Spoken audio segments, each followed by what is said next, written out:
Terima kasih untuk Anda masih bergabung bersama dengan kami dan di segmen ini kita akan review jalannya perdagangan hari ini pemirsa. Dan kami ingatkan kembali Anda masih bisa berpartisipasi di WhatsApp interaktif di 0851 di 7810 di 4976 seperti yang tertera di layar televisi Anda nantinya. Dan saat ini kami sudah terhubung melalui Zoom bersama dengan Bapak Halim Mintareja selaku IHAB Manajer YB Surabaya Timur. Kita akan langsung sapa saja. Pak Halim, selamat sore. Apa kabar Pak Halim? Pak, baik, selamat sore Pak Hafid. Terima kasih Pak Halim sudah meluangkan waktu di IDX Channel. Hari ini Indeks Harga Saham Gabungan ini membuat para investor dikasih kejutan atau surprise Pak. Saya juga kaget tadi sejujurnya karena ketika di sesi pertama sudah optimis Indeks Harga Saham Gabungan kembali menembus ke level intraday tertinggi di sepanjang sejarah meskipun pasca menembus level tersebut penguatan terbatas. Namun beberapa menit kemudian saya update berbalik arah mengalami koreksi dan kembali diperdagangkan di level 8.200-an. Analisis Anda Pak Halim? Ya, cukup volatile hari ini ya. Memang IHSG ada kena resisten ascending wedge-nya di 8.350-an itu ada resisten kuat. Nah, itu habis kena dia pullback wajar sih karena naiknya sudah cukup banyak juga, terutama di big cap perbankan ya. Jadi ini cuma sekedar pullback aja sih, cuma nggak tahu nanti sampai berapa. Asingnya juga masih inflow, jadi sepertinya tidak akan jauh ya. Dan ini pullback-nya juga di-trigger oleh Kim Jong Un ya, Korea Utara meluncurkan roket ya, yang bikin market terkoreksi, market global terkoreksi, jadi kita ngikutin global gitu. Baik, masih koreksi sehat, support dan resisten terdekat Pak?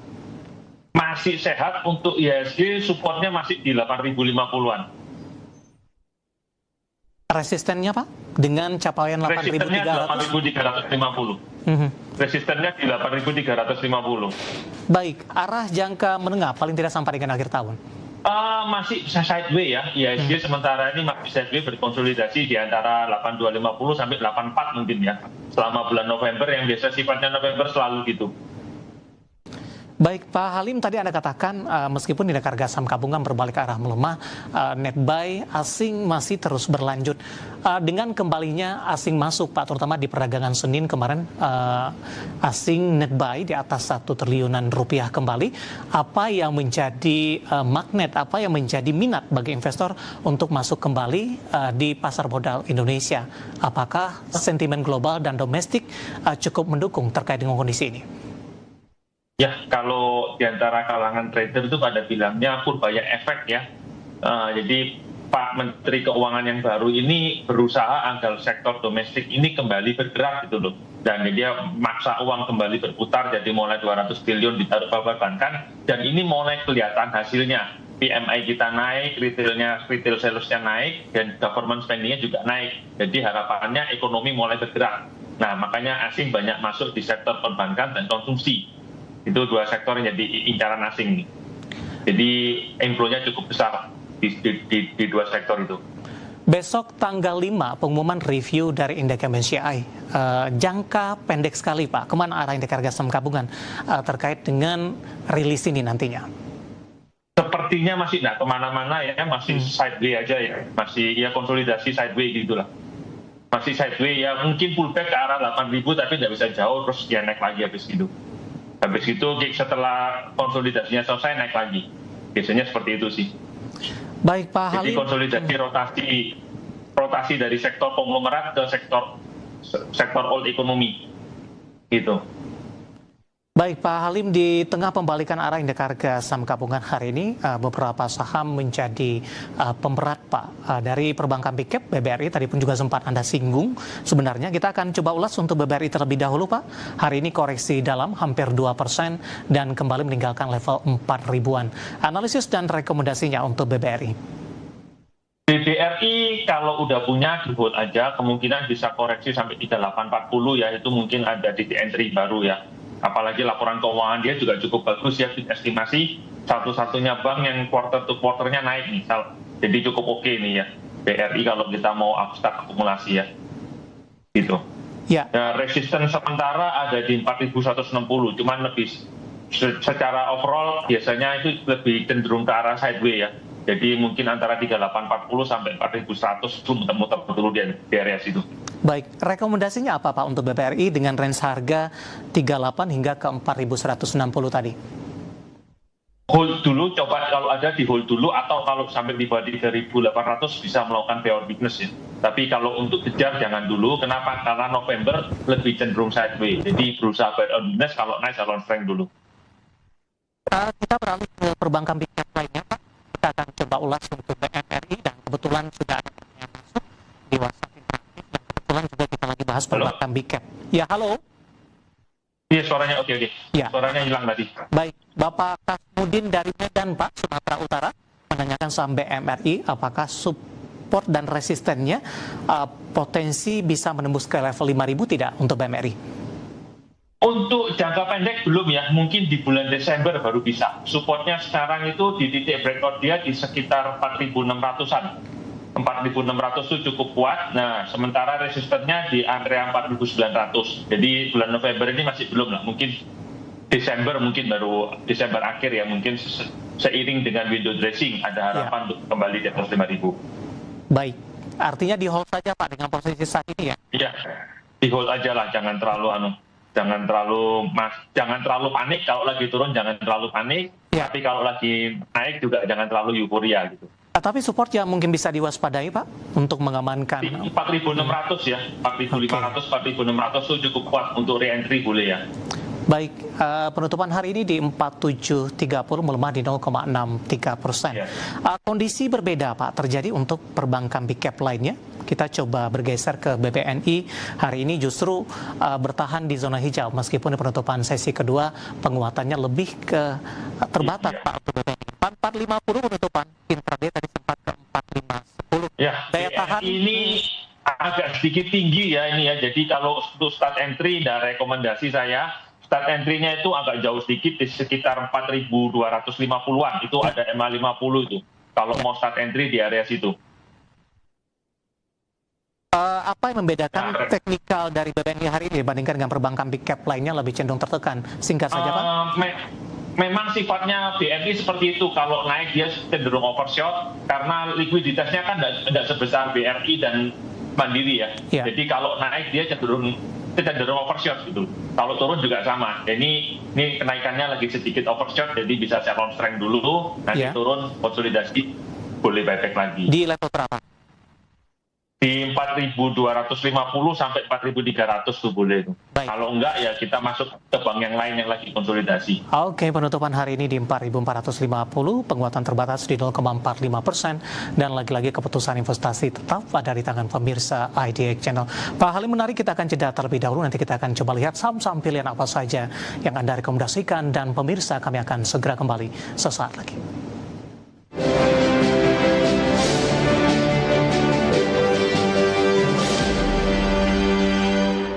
Pemirsa, sebelum kita lanjutkan perbincangan, kita akan coba lihat terlebih dahulu 4 saham pilihan yang direkomendasikan dan mungkin saja bisa menjadi referensi, namun lagi-lagi keputusan investasi tetap ada di tangan pemirsa IDX Channel. Dan kami ingatkan kembali, Anda masih bisa berpartisipasi di WhatsApp interaktif di 0851 7810 4976 seperti yang tertera di layar televisi Anda nantinya.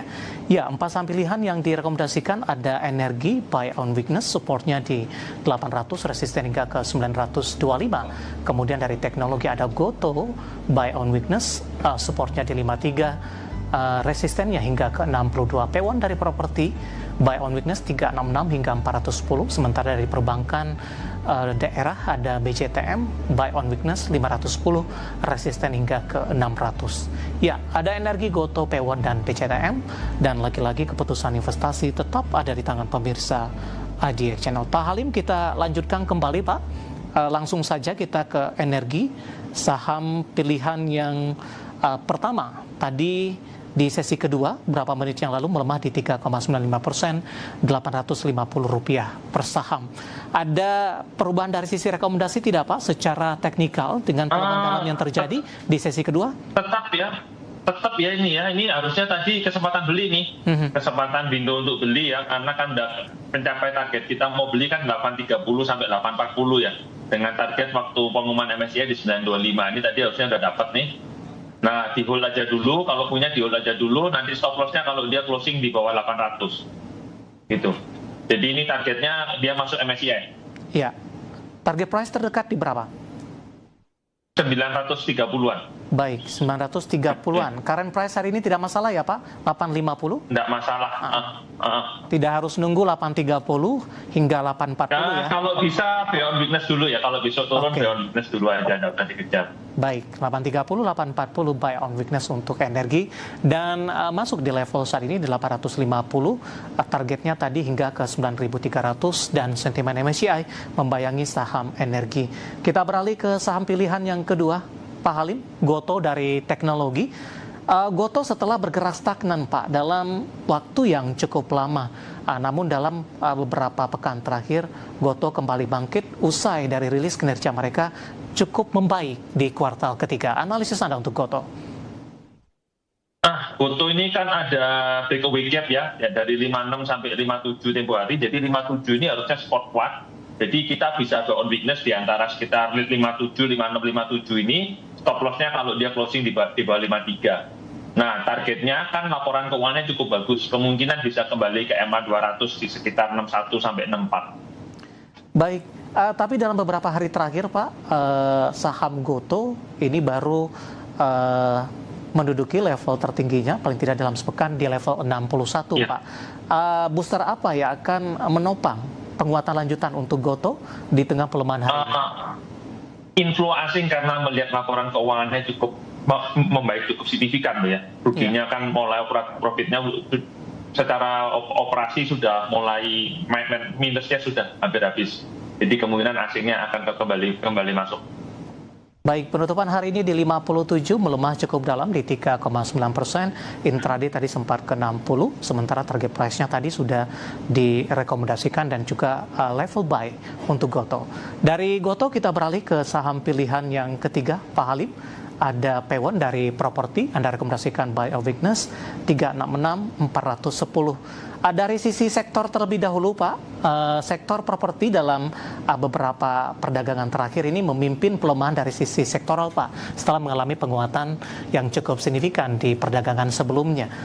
Bagaimana Anda melihat kejatuhan dari sektor properti dan real estate ini dalam beberapa hari terakhir, Pak Halim?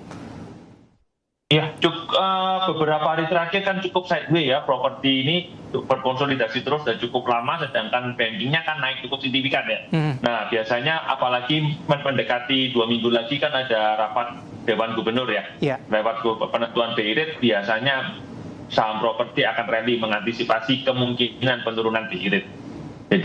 Jadi sektor properti bisa buy on weakness dulu, salah satunya Pakuwon.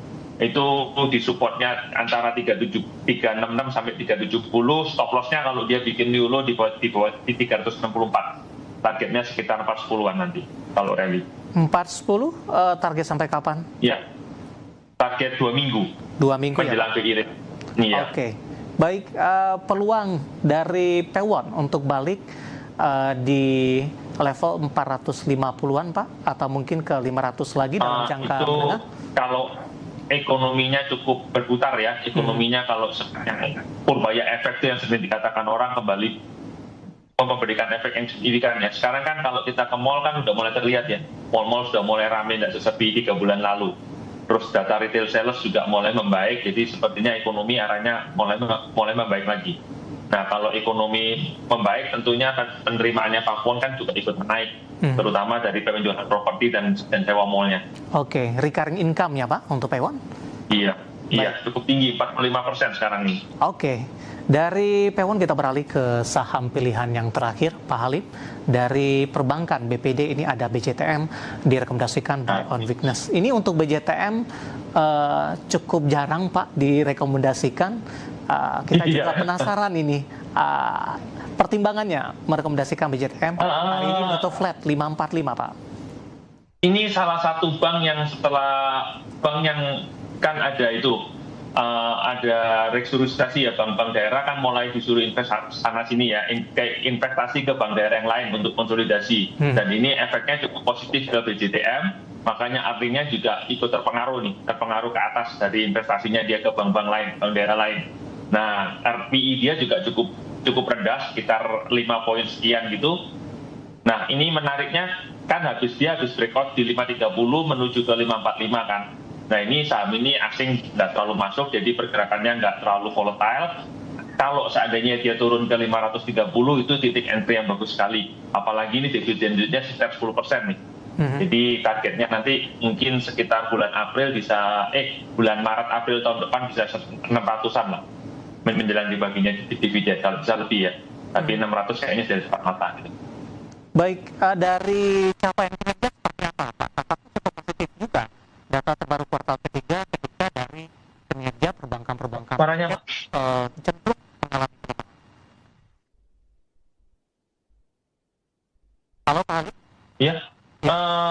Suaranya nggak kedengeran Pak tadi.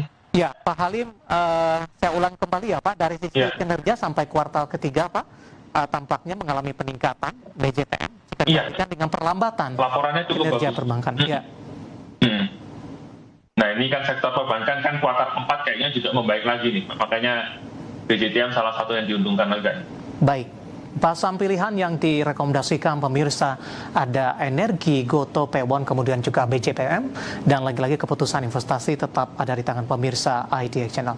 Pak Halim, kita hold kembali Pak, saya akan coba sampaikan update penutupan perdagangan di sesi kedua hari ini dan beberapa informasi grafis yang berhasil dihimpun oleh tim redaksi kami.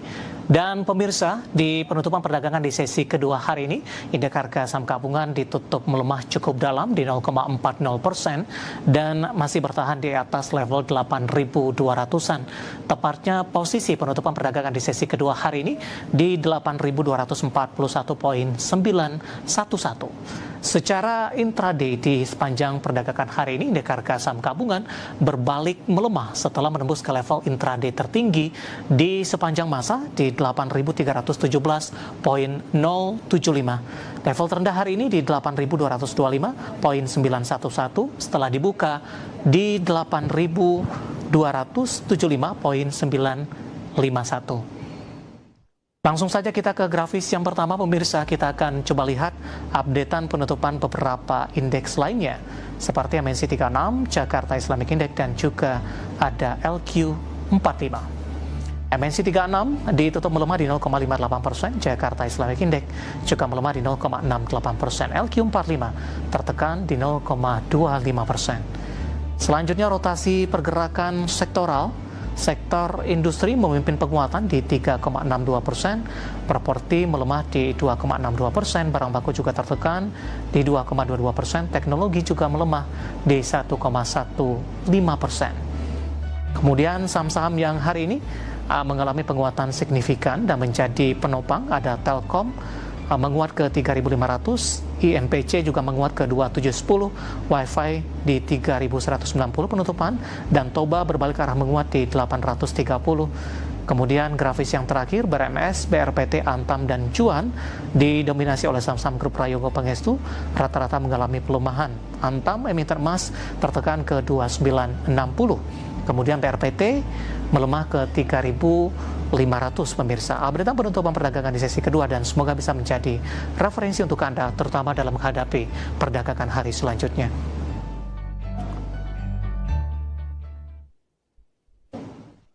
Kita akan jeda kembali dan kita masih punya satu segmen lagi. Nanti kita akan review pertanyaan-pertanyaan yang sudah masuk di WhatsApp interaktif dan pemirsa kami akan segera kembali sesaat lagi.